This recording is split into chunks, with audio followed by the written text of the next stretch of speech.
एक ज़रा हिम्मत तो कर, सख्ती राह से न डर, एक ज़रा हिम्मत तो कर, गामज़न होना है मुश्किल, रास्ता मुश्किल नहीं। समझ गए?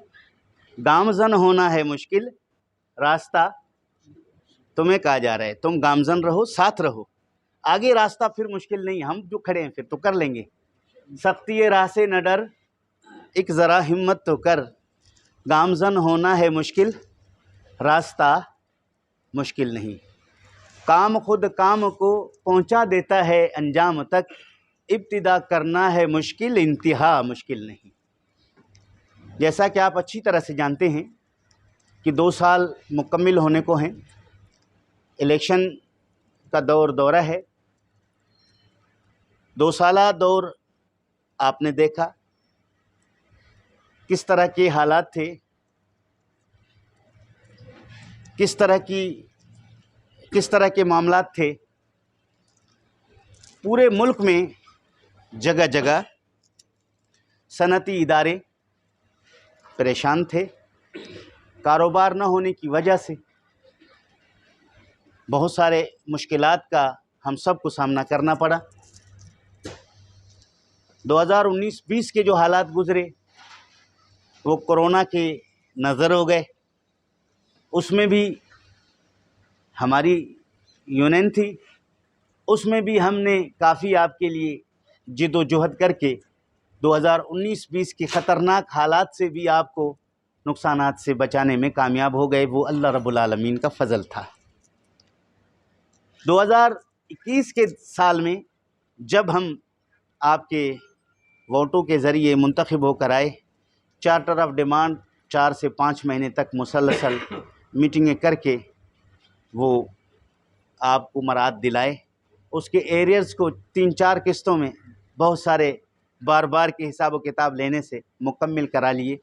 2020 में कोरोना में आपके एग्रीमेंट न लगने का मामला भी था, उसको भी हमने दोबारा एरियर के साथ आपको दिलाए। सच है? सच है तो तालियां बजाओ। जहाँ बात हक हो, जहाँ बात हक हो, जहाँ बात सच हो, तो वहाँ हौसला अफजाई करना आप पे लाजिम है। जहाँ अगर गलत बयानी हो तो वहाँ मुझे रोकना आप पर फ़र्ज़ है।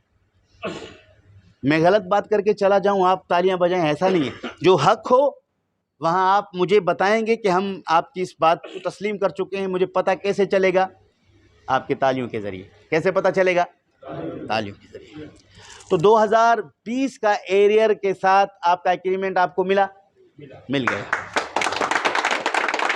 उसके बाद चार्टर ऑफ डिमांड में जितनी मराद थे, रमज़ान शरीफ का बोनस, ईद उल अज़हा का bonus, basic bonus, Tennessee bonus, 5% भी।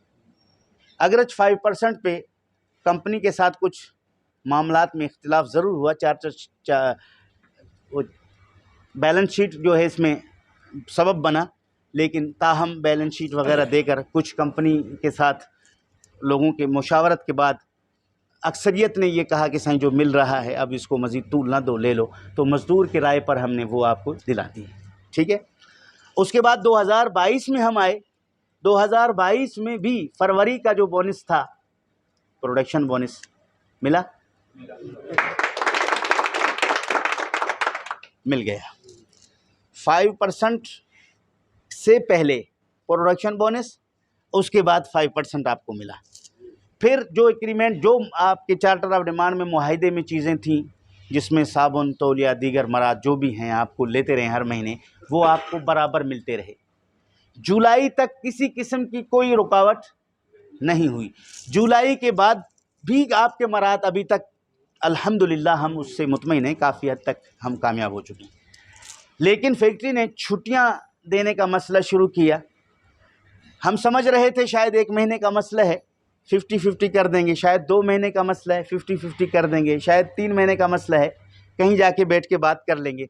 लेकिन ये तूल पकड़ गया। अब तक के हालात यही है। लेकिन मज़दूर कोई 15 दिन घर बैठा, परमानेंट मज़दूर की बात कर रहा हूँ, कोई 1 महीना घर बैठा, कोई 20 दिन घर बैठा, लेकिन तनख्वाह उसको पूरी मिलती रही। जबकि ऐसे खसारा में बहुत सारी फैक्ट्रियां, बहुत सारी कंपनियां मज़दूरों की तनख्वाह रोक दी हैं। यकीन ना आए तो बोलान कास्टिंग के मुलाजमीन से आप पूछ सकते हैं, आसपास की और शायद कंपनियां भी हों जिसका मुझे अभी तक इल्म नहीं, आप पूछ सकते हैं। आपकी तनख्वाहें अब तक आपको मिलती रही हैं, इंशाअल्लाह मिलती रहेंगी। और इस दौरान सिर्फ तनख्वाह नहीं, सिर्फ तनख्वाहें नहीं, चार्टर ऑफ डिमांड में साबुन तौलिया तक छोटे छोटे मसाइल भी आपके हल होते रहे। अगर 1-1.5 महीने से आपके सेफ गार्ड को छोटा करके लाइफ वर्क कर दिया, ये आपको बता रहा हूं, आप मेरे मजदूर साथियों, जहां कंपनियां न चलें, जहां 15-15, 20-20 दिन तक छुट्टियां हों, जहां प्रोडक्शन न हो, वहां आप चार्टर ऑफ डिमांड में मंजूर शुदा शिकें जबरी तौर पर नहीं ले सकते। नहीं ले सकते, इसलिए नहीं ले सकते हैं कि फैक्ट्री जब कमाएगी तो आपको देगी। फैक्ट्री चल ही नहीं रहा, आपकी पूरी कुव्वत प्रोडक्शन है वो नहीं है, लेकिन उसके बावजूद हमारी गुफ्तगू मीटिंग से सारी चीज़ें मिलती रहीं, लेकिन थोड़ा सा साइज़ साबुन का छोटा हो गया। मैंने सीनियर और कानूनदान लोगों से मुशावरत किया कि इसके बारे में क्या करना चाहिए। उन्होंने मुझे कहा कि कंपनी आपकी नहीं चल रही है, जो भी मिल रहा है कबूल कर लें, जो भी मिल रहा है ले लें, इसको तनाज़ा ना बनाएं, इसको झगड़ा ना बनाएं। अगर इसको झगड़ा बनाएंगे तो तीसरा फरीक फैसला करेगा, और तीसरे फरीक के पास आपके भी दलाइल होंगे, फैक्ट्री के भी दलाइल होंगे। मुमकिन है तीसरा फरीक फैसला करते हुए आपसे ये कह दे कि भाई फैक्ट्री के हालात अच्छे नहीं हैं, मजमूई तौर पर चार्टर ऑफ डिमांड को 6 महीने तक मुअत्तल कर दो, क्या करोगे? बात समझ में आ गया शमशाद साहब? तो संजीदगी इसी में था कि इस मसले को, साबुन के छोटा होने वाले मसले को तनाज़ा ना बनाया जाए, 2-4 चीज़ें 2-4 दिन आगे पीछे होने को झगड़ा ना बना दिया जाए, बुरे हालात में कंपनी की बात भी सुनी जाए।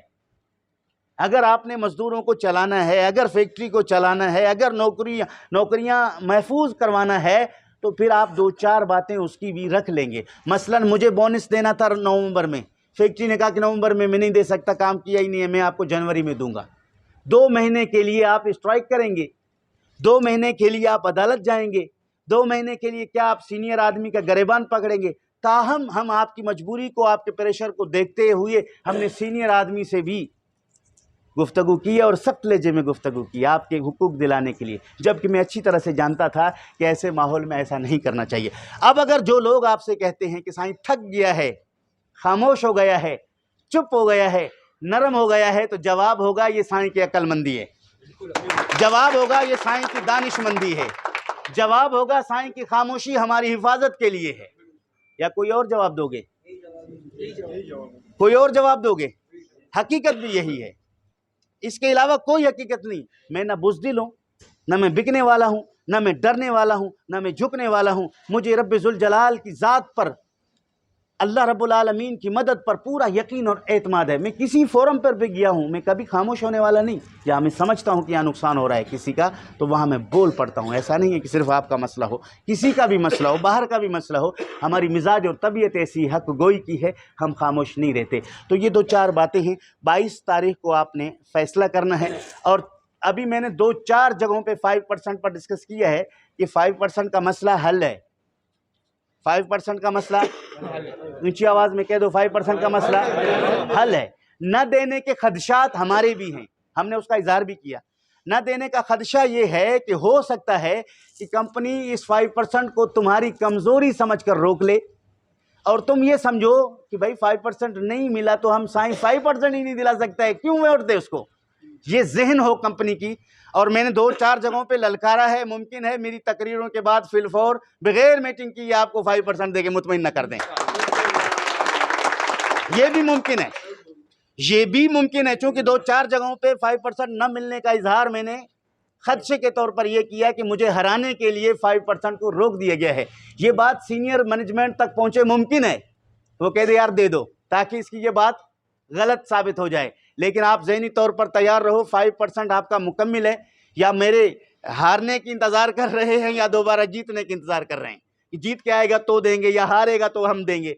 तो दोनों सूरत में ये पैसे आपके कहीं नहीं गए, आपके अकाउंट में रखें, आपके पास रखें। सिर्फ और सिर्फ आपको आपकी इम्तिहान ले रहे हैं, आपके खुलूस को आजमा रहे हैं, आपको जानने की कोशिश कर रहे हैं कि 5% के 2 रुपये कम होते हैं तो आप लीडर को छोड़ते हो। यहाँ 5% को बिल्कुल नील कर देते हैं ताकि लीडर को छोड़ दो, लेकिन 5% नील आपका नहीं है। अगर 5%, हाँ, अंडरस्टैंडिंग का जहाँ तक बात है, शायद कुछ लोगों ने की है। अंडरस्टैंडिंग किस चीज़ का नाम है? अच्छे ताल्लुकात किस चीज़ का नाम है? शेख सादी शिराजी ने, बल्कि हाफिज शिराजी ने बड़ी प्यारी बात की है। हाफिजा गर सुलह ख्वाही बा खासो आम, बा मुसलमान अल्लाह अल्लाह बा बेरहमन राम। वो कहते हैं हाफिज, अगर तू चाहता है कि तेरी सुलह सबसे हो, अंडरस्टैंडिंग सबसे बहाल हो, किसी से भी मिसअंडरस्टैंडिंग ना हो, सबके साथ तुम्हारे अच्छे ताल्लुकात हों, फिर एक तरीका है, मुसलमान मिल जाए तो अल्लाह अल्लाह करो, कोई दूसरा मिल जाए तो राम राम कर दो, वो भी राजी हो जाएगा, ये भी राजी हो जाएगा। लेकिन ये क्या है? निफाक है। ये क्या है? निफाक है। इसलिए हम मजदूर के हक देने में कभी भी उनके साथ अंडरस्टैंडिंग को बहाल नहीं रखा कि ठीक है मैं इनके पैसे रोक देता हूँ, ठीक है सर हम आपके साथ ताल्लुकात ख़राब नहीं करना चाहते, ठीक है ना दो। हमने इसकी परवाह नहीं की ताल्लुकात अच्छे हों या ना हों, लेकिन हक मजदूर का है उसे दिया जाए। मैं आज आपके तमाम हुकूक से दस्तबरदार हो जाऊं तो मैं भेड़ बकरियों की तरह एक कस्साब के हवाले कर दूं, जिस तरह चाहे ज़िबा कर दे। मेरे अच्छे अंडरस्टैंडिंग अभी 2 दिन बाकी हैं, मेरे इसमें 10-12 दिन बाकी हैं, इसमें भी बेहतर हो सकता है, लेकिन इस तरह के ताल्लुकात मुझे पसंद नहीं, ना मैं चाहता हूँ।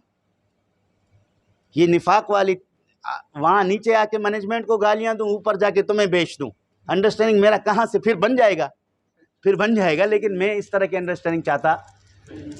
आप बताएं, मेरे सीनियर लोगों से झगड़ा कोई प्रॉपर्टी का है, कोई जाती मसले का है, कोई रिश्तेदारी पर झगड़ा है, क्या है? जो असबाब है तनाज़े के, उनमें से कोई एक सबब तो बताओ यार। झगड़े के जो असबाब हैं, मेरे ख्याल में बाज़ लोगों को झगड़े के असबाब का भी पता नहीं होगा। कभी मेरी इस पर भी तकरीर होगी कि झगड़े किस किस वजह से होते हैं, क्या क्या वजूहात हैं, क्या क्या असबाब हैं। बहुत सारे वजूहात हैं, बहुत सारे असबाब हैं, 2, 4, 10, 20 हम गिनवा सकते हैं आपको। लेकिन उन असबाब में से, तनाज़े के असबाब में से सिर्फ एक सबब है कि आप मजदूर के हक में हमारे सामने क्यों खड़े हैं।